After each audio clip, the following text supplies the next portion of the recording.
All right, now we're going to start looking at combining operations, different types of operations, and some of the advantages of that. I've deleted the toolpath that we did previously, and I'm going to rearrange my tools a little bit. I'm going to delete the face mill, and I'm going to go back to the top of my part being at Z0.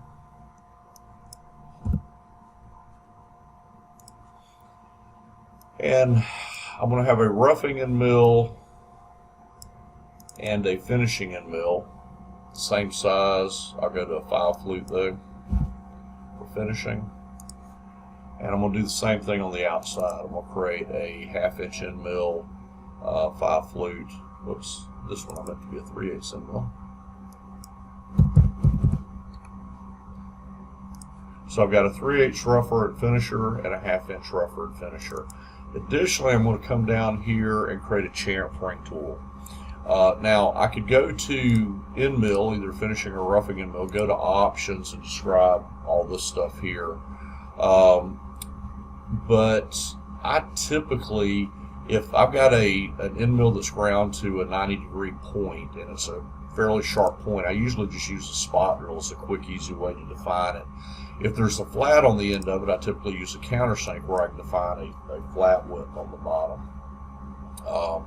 So I'm just going to say that I've got a 3/8 2-flute end mill that's ground to a pretty good point at 90 degrees to use for chamfering. Now the disadvantage of using spot drill and a countersink is the software won't calculate feeds and speeds for you. I typically don't use the software to calculate speeds and feeds for me anyway, so that's not an issue for me.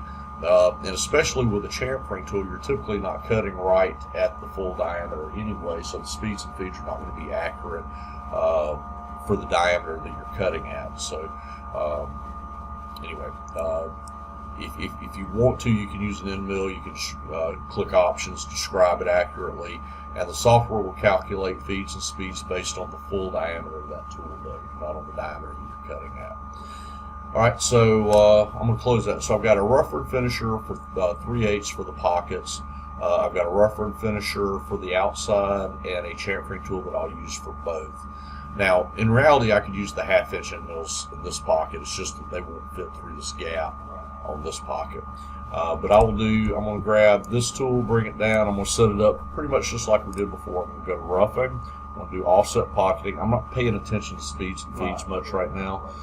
15,000 stock is fine. I want to turn off outermost shaped as boss. I can leave use stock on if I want to. It doesn't matter for the pockets. It only matters for the outside here. I'm going to pocket these 3/4 of an inch deep. I'm going to do that in 1/4 inch steps. I'm going to helix in, and I'm happy with that. I'm going to bring my finishing tool down, and I'm going to do a contour with it. Speeds and feeds, I'm going to give it a little entry-exit move. Actually, I may go a little smaller than that, since it's a little bit tight in there, in this one anyway, potentially.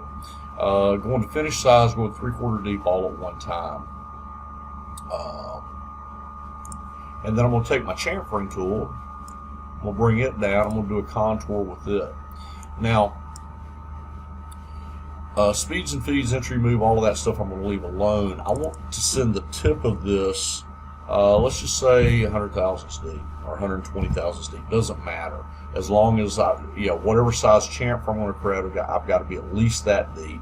And I can't be more than 3/16 deep because then I run out of the chamfering portion of the end mill. I get into the full diameter.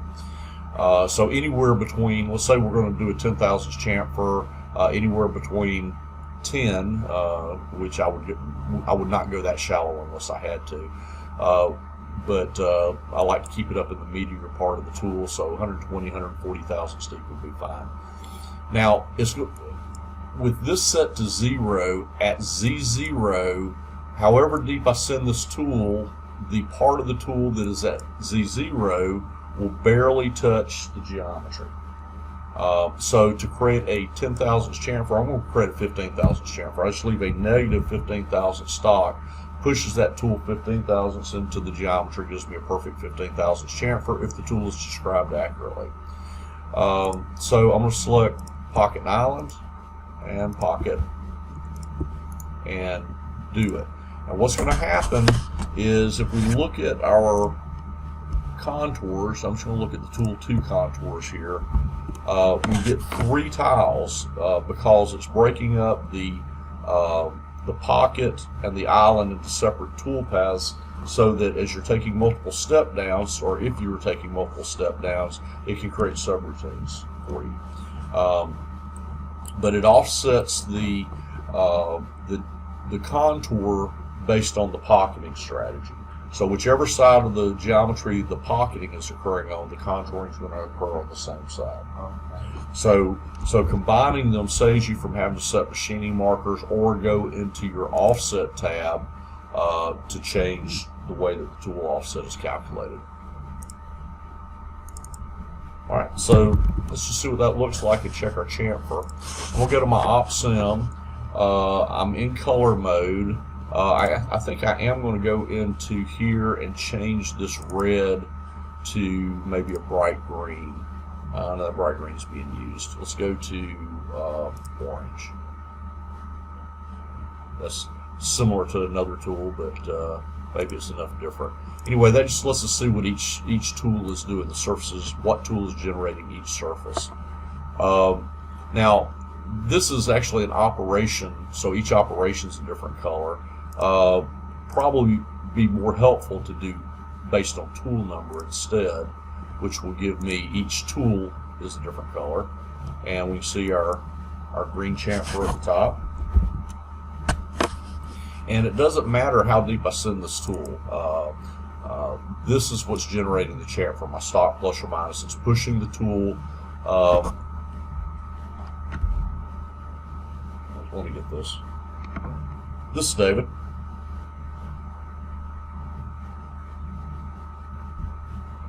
I change the number every time. It used to block them, but you block them and they just call for them. They spoof a different number. Okay, sorry. Just took a phone call during the video. That's how professional I am. All right, so this number is controlling the size of the chamfer. It's telling the software to push this tool, whatever portion of the tool is at Z0, 15 thousandths into the geometry. So this number doesn't matter. I could say minus 20 thousandths, recalculate that tool path, run it, and I'm going to have the exact same chamfer that I had before. Likewise, I could come in here and send that tool minus 180 thousandths, regenerate it, and I'm going to have the same size chamfer still. Okay, so that stop minus is what controls the chamfer. Yep. I'm going to leave that at 140. In this case, yes. Now, understanding this means that you have control over shaped tools. With a 45, like this is, it really doesn't matter. I could enter minus 15 here, or I could leave that at 0 and tell it to put the tool exactly on the geometry at 15 thousandths deep. That's going to give me the exact same chamfer. Okay. What this is saying is that the tool is going to cut exactly to the geometry at 15 thousandths deep. So whatever part of the tool is 15 thousandths deep, which is right here, is going to be exactly on the geometry. That means that the part above 15 thousandths deep is cutting back at 45 degrees. Understanding how these two work makes it very easy if you have a chamfering tool that is not 45 degrees. If you have a 60-degree chamfering tool, and so you've got a 60-degree angle here, so the top is going to be narrower. It's going to be deeper than it is wide, basically. Then you can use these based on how the chamfer is specified on the drawing. So if you've got, let me just change this real quick. I'm going to change this tool to a 60 degree, like that. All right, so now if the drawing specifies a 60-degree chamfer and it specifies the width as being, say, 30 thousandths. So I would come in here and enter minus 30 thousandths. That tells the software to push the part of the tool that is at Z0, top of the part, 30 thousandths in. That's going to give you a 30 thousandths wide chamfer. All right, so looking at this from the top, it's 30 thousandths from here to there. Okay. Now, if your drawing specify, and it's deeper than that in the Z because it's not 45. If your drawing specifies the depth of the chamfer, let's say the depth is 60 thousandths, we would leave that at 0, but we would drive the tool, the part of the tool that is 60 thousandths deep, right to the geometry. That's going to give you a perfect 60 thousandths deep chamfer. Okay. So it makes it very easy to control the chamfer the way that the drawing specifies. So I'm going to go back to 15 thousandths 45.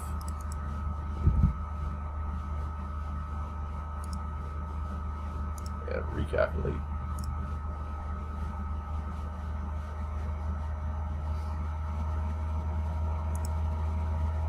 All right, let me see what I missed here. Oh, put a positive in there. Okay.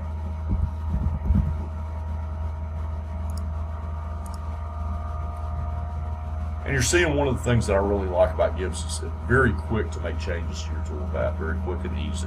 Just change what needs to be changed, hit redo, and you're back in business. All right, so that's your roughed and finished the pockets.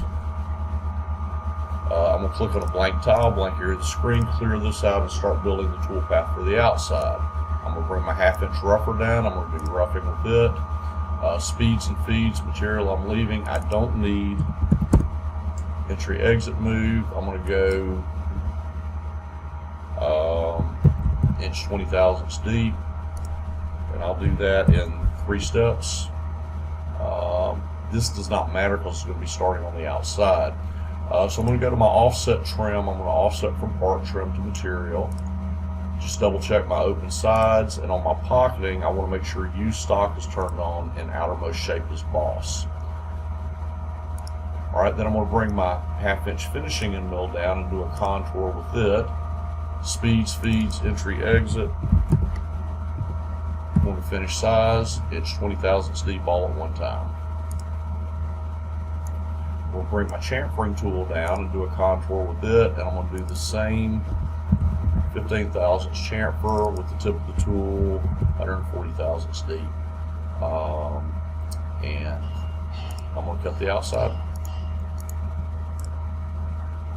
And there's my toolpath.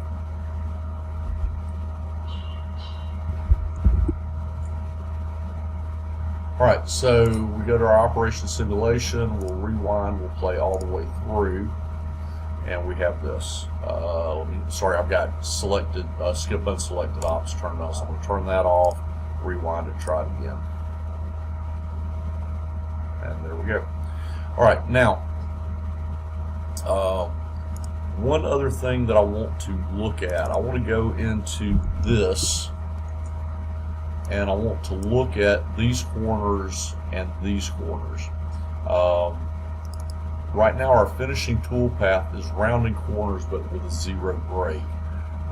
If I turn off round corners, see the way the toolpath's going around this, and I redo that, my contouring toolpath is square. Now the roughing and the chamfering I still have round corners turned on, but you can see that it squared this off.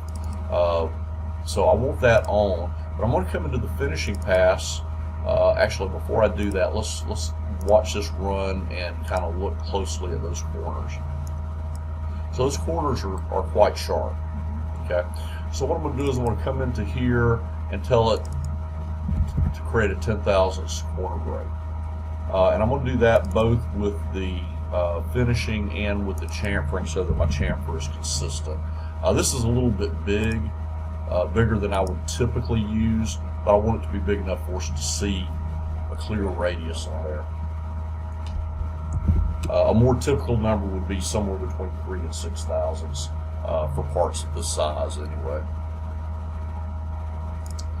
All right. Any questions? No. All right, let me go ahead and finish this part then. We're not paying a whole lot of attention to how we're holding this thing. Obviously, I'm just creating a toolpath right now. But blank tile, blank area of the screen, clear this out, and I'll go ahead and create a spot drill. I'll create a 3/4 inch spot drill, 90-degree. Details I'm not too worried about. This is a, don't have my printout, here it is over here. That is a 375 hole, that's a 3/4 and a 1/2 inch. So let's do this. Let's create a drill. And this drill is going to be a 5/16. I'll leave that as a jobber drill right now.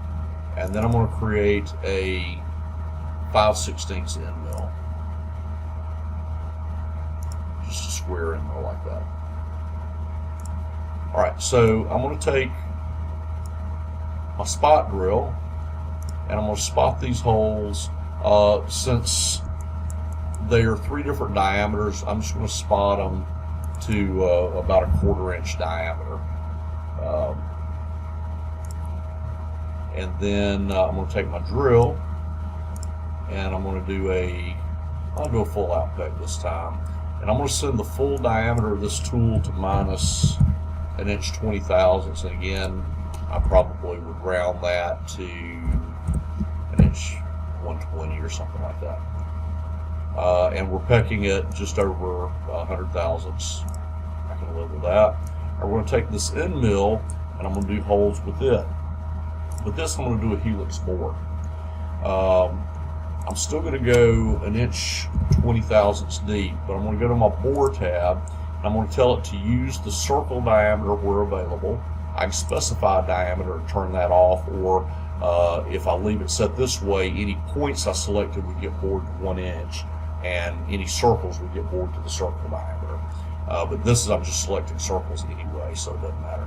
You can leave that one inch. Yeah, I can leave that 1 inch in there. It'll ignore it if I'm selecting circles with this checked.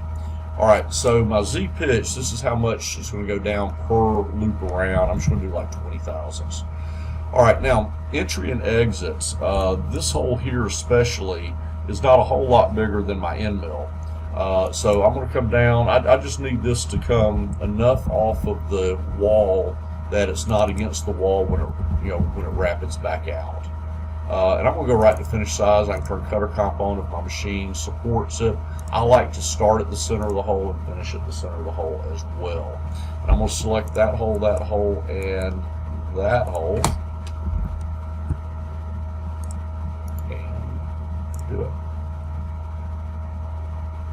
Alright, so what that's going to look like, and this is a pretty tight helix over here, which is one of the reasons that I went with the 20 thousandths down feet per loop.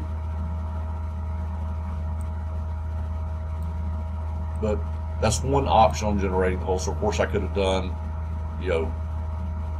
just drilled this one 3/8 or reamed it 3/8 or whatever, and then done these whatever was called for. Whatever kind of tolerance I had, ream them or drill them or helical bore them, whatever. All right. Any questions?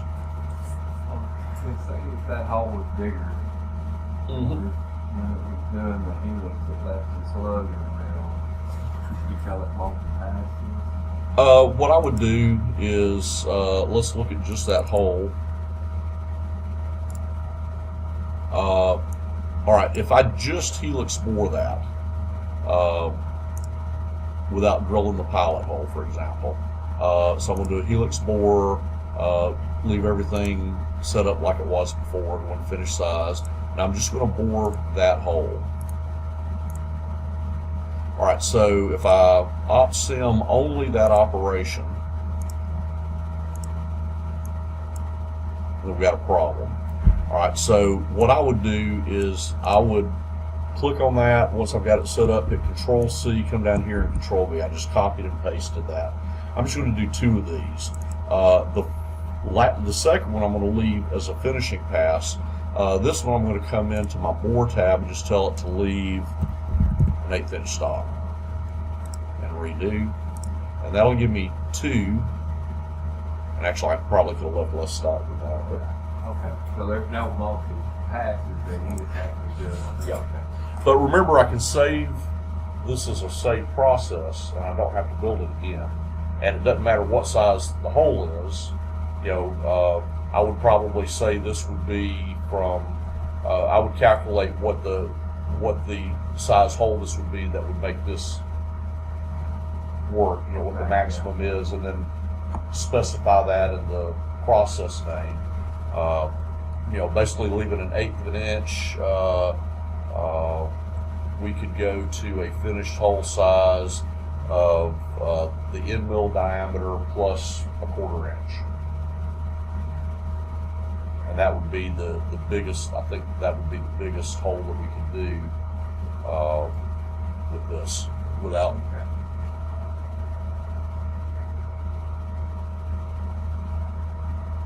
Yeah. Well, actually, double the end mill, so 5/8 plus 1/4, so 7/8 of an inch would be the biggest hole that we can do with this setting without this one leaving a slug in the middle.